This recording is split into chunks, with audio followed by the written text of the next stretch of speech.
es que tenemos que ser santos, que hay una llamada universal a la santidad.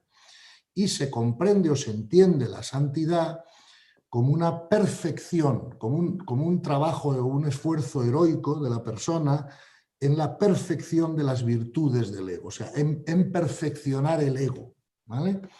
Pero claro, el problema del ego es que no solo hay que perfeccionarlo, hay que trascenderlo. ¿Por qué? Porque la evolución espiritual no acaba hasta que somos capaces de unir nuestra voluntad perfectamente con la voluntad de Dios. Eso no se puede hacer en la práctica, como todos los que lo intentamos sabemos, si no trascendemos el ego. No basta con perfeccionarlo. Entonces parece ser que en la religión católica no ha habido suficiente claridad de que el alma tiene que pasar por unos niveles de conciencia que incluyen al final los niveles místicos. Y la diferencia entre un místico y un santo es que ambos han perfeccionado la virtud, pero el místico ha hecho además lo que yo digo, o sea, el místico ha hecho además un cambio de percepción. ¿Me explico? Mientras que un santo no necesariamente ha hecho un cambio de percepción. O sea, tú puedes ser santo creyendo que la realidad es física, sabiendo o creyendo que Dios existe y separando de alguna manera a Dios de la realidad, pero perfeccionando tus virtudes humanas en la realidad. Y eso es fantástico, pero no es suficiente. Es decir, ese santo tendrá que seguir evolucionando después de la muerte para lograr el cambio de percepción de lo físico a lo espiritual, ¿verdad? Entonces, en ese sentido, creo que las religiones son dualistas, sobre todo las occidentales, porque ven como dos mundos, ¿no? El mundo físico en el que el hombre existe y se desarrolla y lucha y padece, y el mundo de Dios que está fuera de la creación y que son como dos mundos diferentes. Y eso llamamos el dualismo, ¿vale? El no dualismo es cuando se afirma que solo existe el mundo espiritual y que de alguna manera el mundo físico es una densificación del mundo espiritual que además es irreal o ilusorio, ¿no? Entonces, claro, creo que tiene más porcentaje de verdad la segunda postura que la primera, pero tampoco podemos llevar la segunda postura a su extremo, ¿verdad? Porque entonces, claro, todas las enseñanzas de los grandes maestros, de Buda, de Jesús, por ejemplo, el Evangelio, dar al César lo que es del César y a Dios lo que es de Dios. Es decir, claro, un ser humano que se instala mentalmente en el no dualismo, puedes tener una visión mental más acertada de la realidad, pero puede caer en la trampa del no dualismo, que es, oye, pues como yo soy un alma y todo ocurre por ley y ya Dios dirige nuestros caminos de ascenso, pues quieto parado, ya todo pasará solo, ¿no?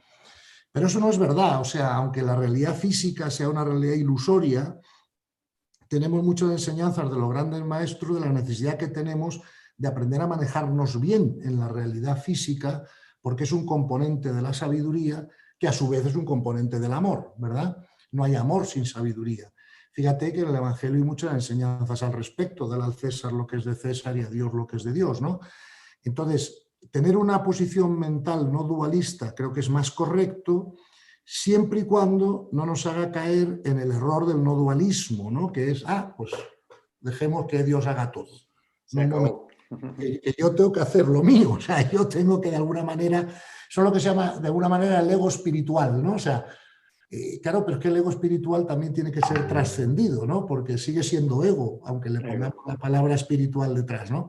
Entonces, en ese sentido, pues tenemos que compaginar ambas ideas. Por eso, una de las cosas que aprendí de mi amigo Rafa Domingo, ¿no? Con quien he escrito un segundo libro, que espero que salga pronto a la luz, es que más que dualismo o monismo, ¿no? A mí me gusta pensar en transdualismo, ¿no?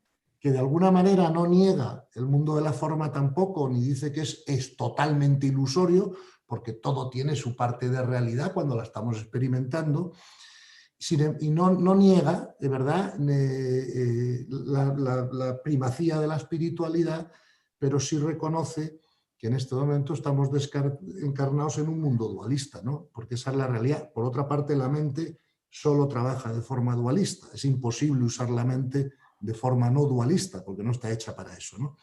Con lo cual, aunque sé que esto es un poco confuso, ¿no? Pero es un poco quizá la mejor explicación que se me ocurre dar al respecto, ¿no? Con la pregunta. A ver, estamos acá para vivir, para experimentar ese dualismo, si no, no estuviéramos acá, ¿ok? Que es parte de la Claro, razón de cierto, estar acá para seguir evolucionando. claro. Ahora, dentro de ese dualismo o transdualismo, si lo Sí, queremos llamar así como tú lo defines, a- a- te quiero llevar en las enseñanzas del maestro Gerardo Schmetling, que muchos acá sí, conocemos. sí. Él se concentra en que hay tres cosas elementales para alcanzar la felicidad: Ujú, tener paz interior, claro, o sea, que lleva a la claro, aceptación total de todo, claro. relaciones armónicas Sí, y el servir. claro. Entonces, la pregunta ahorita, llevándolo otra vez al contexto religioso, Sí. ¿son las religiones un vehículo o han sido las religiones un vehículo para ayudarnos a alcanzar esa felicidad o no? Ay, vamos a ver. Deberían haber sido un vehículo para eso, pero para que eso ocurriera, deberíamos asegurarnos que las interpretaciones de la revelación que la religión ofrece están hechas por místicos, ¿no? Creo recordar que el Papa Francisco acaba de decir eso, ¿no? Recientemente, aunque él ha usado la palabra santos en vez de místicos, pero yo creo que él quería decir místicos, ¿no? Porque bueno, hay que comprender que un santo y un místico no es exactamente lo mismo, ¿no? Bueno, me sirve la idea, ¿no? Cada vez hay una toma de conciencia superior en todas las religiones del hecho de que tenemos que atender a las interpretaciones que hacen de las enseñanzas reveladas las personas de alto nivel de conciencia. Creo que todas las religiones, sobre todo las occidentales, que han sido más formales, han cometido el error histórico de permitir que personas de nivel de conciencia bajo lleguen a ocupar cargos altos en esas religiones, ¿no? Y eso ha hecho mucho daño, ¿no? Por ejemplo, yo suelo decir Me que... recuerda un poquito a la política. Ah, sí, sí. Pero bueno, fíjate que en la política es normal que eso ocurra, lo ¿Por esperamos. qué?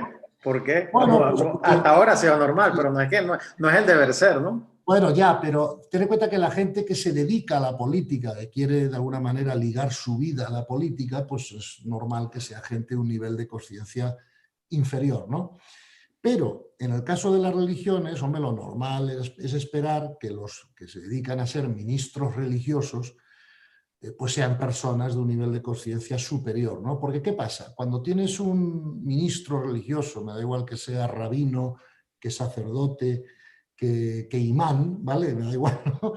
O que monje budista, cuando tienes una persona que se dedica a eso, pero su nivel de conciencia no es muy alto, entonces, francamente, lo único que realmente pueden hacer es ser recitadores de doctrina o administradores de ritos, sacramentos o lo que sea, pero no pueden ser maestros espirituales. Entonces, fíjate, San Juan de la Cruz y Torquemada, que son dos figuras históricas, San Juan de la Cruz era un gran místico cristiano y Torquemada era el jefe de la Inquisición, ¿no? Entonces, Torquemada y San Juan de la Cruz vivieron más o menos en la misma época, más o menos, ¿no? Y los dos partían de la misma revelación, los dos tenían el Evangelio delante y los dos conocían las palabras de Cristo y podían haber conocido las de Buda y todo lo que tenemos como revelación, ¿no? Pero fíjate qué distinto lo interpretó la revelación San Juan de la Cruz que Torquemada, ¿no? Torquemada